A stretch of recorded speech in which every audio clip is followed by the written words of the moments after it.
This is Sparta! Hello, this is Del from Spartan Racing.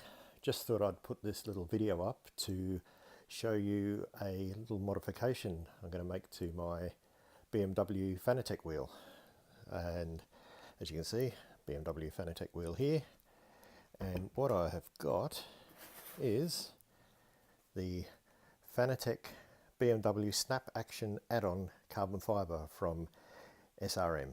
So what I wanted to do is just go through a bit of a video here on actually putting this together, and hopefully I don't mess it up too much, and seeing what sort of results we get afterwards. Okay, so let's just have a quick look firstly at the action of the actual, as you can see, that's me giving them a fairly good bash, and as you guys know, there's not a lot of resistance, it's pretty light. Okay, and it's not really what I would call a positive click, although they do work well. Alright, let's get on to starting to pull this thing apart and seeing what we've got to do. Alright, let's have a look at what's in the box. I haven't even opened these yet, so let's check it out. Let's see what we get. We get some foam and the little carbon fibre snap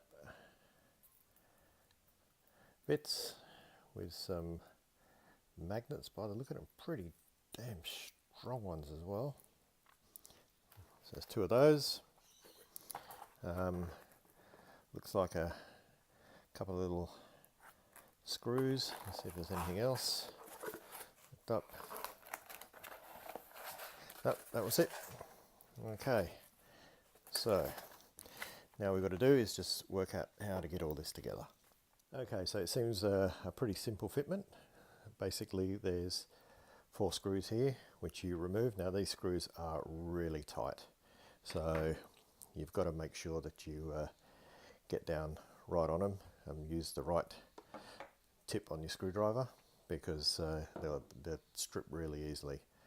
So from that point, what you got is you've got the shifter plate and what looks like 2 magnets, but you pull off that bottom magnet and then this shifter plate sits in this position, and you take the extra screws that they supplied and drop those, and they become the replacements for the screws that were there.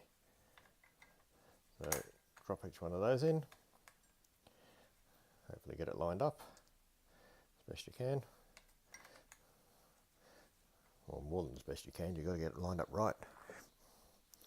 And we'll go in and put the next one in.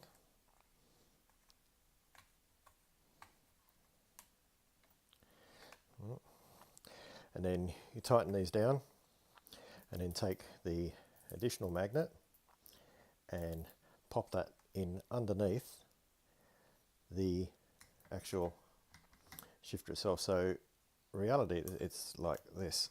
So once it's down and in place, much more positive click.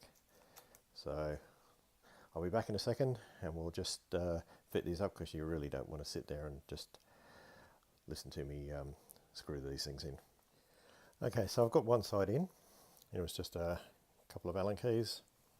Screw those in nice and tight. Then what you do is you place the magnet on the other side of the plate, and it's got in a little piece of plastic stuck to it, and when you take it off it's actually got an adhesive on the magnet itself. So you just pull the adhesive off, the adhesive cover off, and just hold the magnet near it and it'll actually snap into the right position. And then what you have is, compared from one side to the other, this is without, this is with, and even though they sound similar, believe you me, the force that I'm putting on is actually quite a bit more. So seems to work okay. Alright, let's do the other side, and then I'll stick it on the sim and see how it feels. Okay, so got them both on the wheel here now. Nice sort of positive feel, a little bit more resistance, not overly, but they do definitely have a more positive sort of feel to them and a bit more resistance. I guess if I was going to pick a couple of things, it's a really simple design. There's nothing that you probably couldn't do yourself quite easily. The beauty of this being, I guess, really all you're doing is removing 4 of these little screws from the outside of the wheel. So really there's no chance of buggering up your warranty for any reason, because it would be easy if anything happened to just pop these off and put the screws back in. But I can't see these are causing any concern with warranty, because you're not exactly pulling any part of the actual wheel apart and doing any rewiring or any changing, and there's therefore less chance of any damage. You could probably, if you wanted to, maybe if you wanted, say, more of a positive feel or a little bit stiff, you know, a little bit of a stiffer feedback, you could probably get maybe some stronger magnets on the inside here.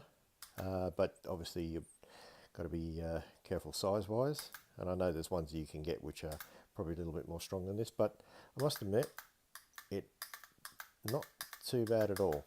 It actually does feel a little bit more resistance, and it feels like it's got yeah, a really nice snap back. So like I said, until I get it on the sim and start having a really good go at it, I'm not 100% sure, but from first impressions, for something really simple, really easy, really quick, it's not bad. It was relatively cheap. I think it was about, I've lost the paperwork, I had the price on it, but it was about, I think by the time I had it shipped to Australia, it was probably about $70 or $80.